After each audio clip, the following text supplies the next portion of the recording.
कामचोर बहू। कांता बहन की दो बहुएं थीं, बड़ी कल्पना और छोटी प्रिया। कल्पना का जैसा नाम वैसा ही काम। सारा दिन कल्पनाओं में रहती, ना कोई काम करती ना कोई धाम। अरे कल्पना बहू, जरा अच्छी सी चटनी पीस दे, आज कुछ मजेदार खाने का मन है। पेट में जलन हो जाएगी माँ जी बुढ़ापे में, और वैसे भी मेरा काम करने का वक्त शाम का है, अब प्रिया को ही बोल दो। इतना कहकर कल्पना वहां से चली जाती है। कांता कल्पना के ऐसे रवैये से काफी परेशान रहती हैं। मैं बना देती हूँ माँ चटनी, ऐसा बोलकर प्रिया माँ को चटनी बनाकर प्लेट में खाने को देती है कि तभी वहां कल्पना आ जाती है।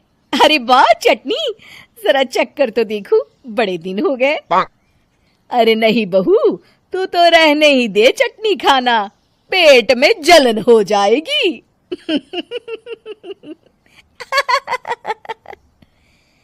इतना कहकर कांता और प्रिया दोनों हंसने लगते हैं।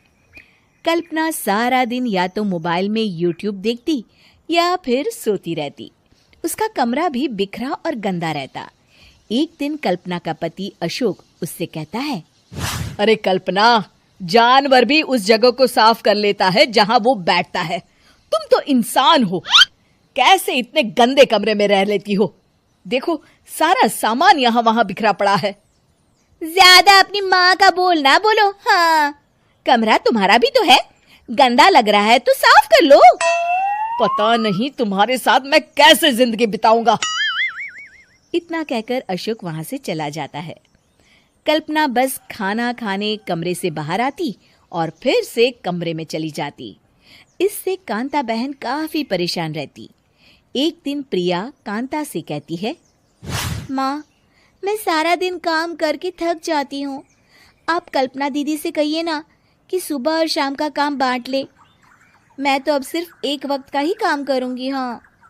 अरे तू वो भी ना करना, एक बहू तो कामचोर थी ही, दूसरी भी आ गई काम ना करने के बहाने लेकर। तभी वहां प्रिया का पति रमेश आ जाता है। माँ, मैं देख रहा हूँ भाभी कोई काम नहीं करती। प्रिया सारा दिन घर और रसोई का काम करती है, अब कुछ करो ना माँ। कांता मन में कुछ सोचती है और कल्पना के पास जाती है। कल्पना फोन पर मेकअप करना देख रही होती है। कल्पना, तुम सारा दिन बस मोबाइल देखती हो, घर का कोई काम भी कर लिया करो। प्रिया सारा दिन काम करके थक जाती है,